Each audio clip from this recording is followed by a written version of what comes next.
Hey guys, welcome to Film Fetish. It's 2022 and we've already lost Betty White and several other celebrities. Gives me no faith that this year is going to be any good. What is good is several films that I've found recently off the top of my head that I'm going to talk about because why not? You love seeing this beautiful face. I'm no Bruce Campbell, but goddammit, I'm groovy. So without further ado or any more freaking celebrity deaths, let's get into this shit. So first up, the most well-known of the films that I've got recently that I really enjoyed is James Wan return, Malignant. This movie is fucking insane. You know, I had no faith in it. I don't like haunted house movies. I find them very cliche. You know, without a few exceptions. There's, The Devil's Backbone, The Orphanage. They're usually Spanish films that are really good. Keep up, America. Anyway, this movie's trailer completely misled us by making us think it's another haunted house James Wan movie. This guy gave us Insidious, for Christ's sake. It's not at all. Spoiler warning for anyone that still hasn't seen it.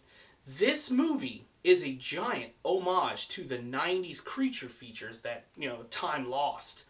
Literally, it starts over the water, the crazy music, giant crazy asylum. They're talking about a creature that can talk to them over the intercoms. I paused the movie, called Mark and said, "Get your ass over here now. This is going to be fantastic." God, I love being right. The movie is literally this chick who, after getting her head cracked open by her abusive husband, learns that she has a parasitic twin that is living inside of her skull. And when she's asleep, he can take over her body by literally tearing open the back of her head and pops his little creepy head out. Like sloth looking motherfucker. And he makes her walk backwards. He can do martial arts. It's weird. There's a ton of great gore, a bombastic fight scene in a police station, and a weird campy ending. I fucking love this movie. I would literally marry this and have babies with it. This movie is phenomenal. If you haven't seen it and you love bonkers, ridiculous, gory movies, check this one out. If Basket Case ever got a remake, it's right here. Now, for the next movie, anyone that's familiar with this show knows that I enjoyed the sequel, Doom Annihilation. Mark. He didn't like it. No one likes it. I'm the only one. Fuck all y'all. Anyway, it stars Nina Bergman, who also did a movie called The Car or something. It's a sequel to a 70s movie no one remembers. They're both bonkers movies. She is hilarious in them. And so I was looking forward to seeing what she's doing next. Lo and behold, we have Hell Hath No Fury, with her in a starring role along my boy Daniel Bernhardt, who, if you don't remember, he's been in quite a few movies, including an MST3K favorite, Future War, also starring Robert Z'Dar. And it is a surprisingly tame drama. It's not an action film in any... there's a final battle that's really short, but overall, it's about an American splinter cell group of World War II soldiers who are led to believe by Nina Bergman that there's treasure in a cemetery. She takes them there, leads them on, rebellion shows up, it becomes a Mexican standoff, and then it turns out Daniel Bernhardt is also looking for the treasure, leading to just a battle royale at the end of the movie. And very well acted, great practical effects, a solid ending. Apparently it's based off a real French woman. I highly recommend this. It came out straight to DVD, and the only reason I know it exists is because of her Instagram. So, if you haven't seen this, check it out if you're a fan of either one of those actors. Next up, the next movie needs no introduction. If you watch my show, you know what the hell's going on. It's a motherfucking Dolph movie. But not only is it a Dolph movie, it's the first movie he's directed in years. So, not only is he directing, he's starring, he has his daughter co-starring. She's terrible. And it has Scott Adkins with his normal English accent, which is rare. And it's pretty good. Follow me here. Basically, crime lord loses $5 million or whatever, and he hides it inside of the dude that stole it from him hid it in a big abandoned building, a hospital, Castle Falls. The place is literally called Castle Falls. And a construction worker, Scott Adkins, finds the money, and tries to come back and get it right before the building's being demolished. At the same time, Dolph is a corrections officer who learns from an inmate that the money's in the building. He needs money for his daughter's leukemia surgery or blood transfusion, whatever it is. It's some kind of disease. They're very vague about it. So he shows up. Him and Scott Adkins fight. The gangsters show up. It becomes a three-way. And, not in a good way. And, just this really low-budget action film with decent acting. The problem is Dolph is way too fucking old. It's just, if you think Keanu's too damn old to still be doing action movies, he uses a stunt double, and it's obvious. There ain't that many damn people that damn big that could still be doing that. He, like, spins it, or he, like, rolls over and shoots a guy at one point, and you're like, ooh, that took, like, 6 cuts, didn't it? He's really old, but he's so much, like, he's so, like, he owns the screen when he's on it, and it's fun. So, you know what you're getting into if you're watching this. It's a ton of fun for an action film. Just don't go into it thinking you're getting high art, because you will be very disappointed. Now, for our fourth film of the day, this one I just happened to see the trailer and the women, and I went, my God, this could be a fun homage to 90s action films. The men are buff, the women are mean, and by God, people are gonna die. We have Last Man Down, which is a Norwegian film about a former bodybuilder. In real life, he's a bodybuilder, not in the movie. In the movie, he's former special forces. What I kind of found out in its 88-minute runtime is essentially this is just softcore gay porn. Literally, it has the whole normal opening. His wife gets killed. Cliche. 3 years later, he's living alone in the woods. This motherfucker is jacked. As if you can't, like, tell, like, dude, the back. He's a big fucking, like, Viking. And so it literally, like, starts with him chopping wood with a wife beater on. He takes a shower. He then lifts, like, deadlifts fucking ridiculous amounts of weights. Chops wood. There's a freaking, like, full nude fucking shower scene. And I'm like, is the director just in love with him? And he's a sexy man, don't get me wrong. A big scary motherfucker. And so, that's a third of the movie. Cut it.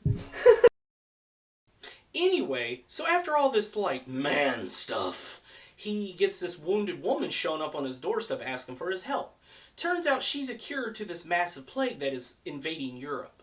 And, of course, now I have to protect her from all the fucking goons that are about to show up. And there's a couple of issues with that. There's pacing issues like a motherfucker. Like, he knows they're coming. 3 dudes shows up. He butchers them. Like, literally, one dude he hits with the back of an axe, flips him in the air, and before he lands, he slams him down with the blade of the axe. But then that's it. And then they talk for a while. They connect a little bit. They build traps. He's like, there are more coming. Very thick accents in this movie. The chick is the worst. Wow, she's bad. They prep. Like, 3 more dudes shows up. They kill him in like 30 seconds with a bow while he's sitting on a shitter. I'm not kidding. He's like, it's awesome. And then there's more talking. And then finally the final wave of bad dudes shows up. And it's awesome. Like, you know who the main villain's henchmen are because they're equally as big as he is. Like, they're all heavily tattooed. They're wearing body armor, not face masks or anything.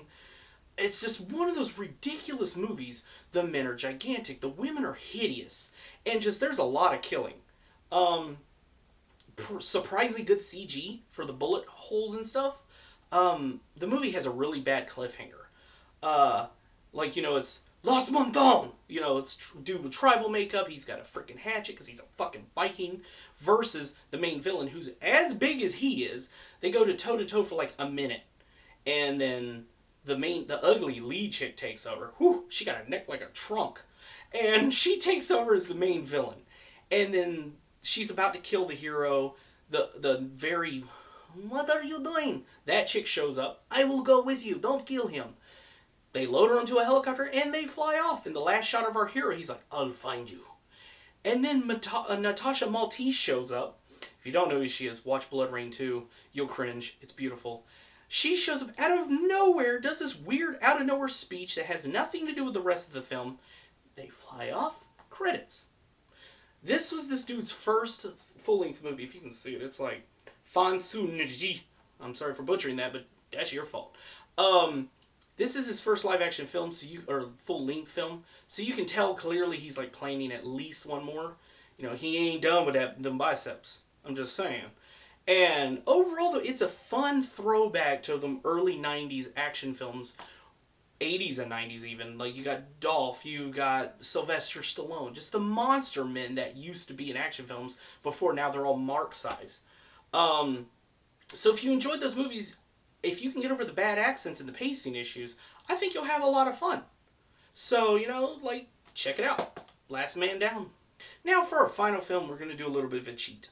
I have already talked about this movie before on this show, but by God, Vinegar Syndrome have blessed me with their presence.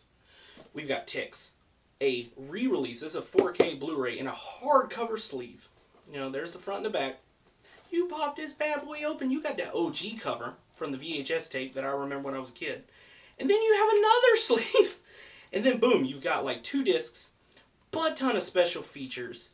The biggest issue I have is this was supposed to be a 9-minute longer, like, extended cut. It's even printed on the back of the case.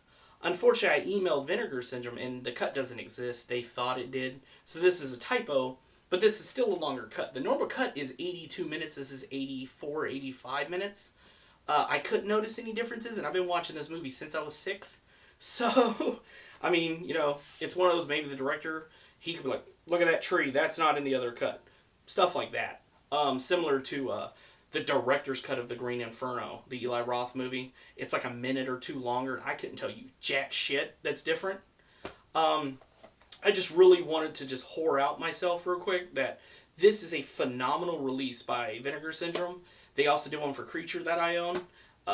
So if you love this movie, like, you better get on that shit. So there we go. It's 2022. Year already sucks, but by God, there's some fun movies out. And, there it is. So if there's any other movies you want me to talk about, or, any other lists you'd like to see me do, you know what to do. Leave them in the damn comments. Fuck. If you like this video, don't forget to like and subscribe. I'm Nixon. And as usual, I'm CJ. This is Film Fetish, and keep it lowbrow.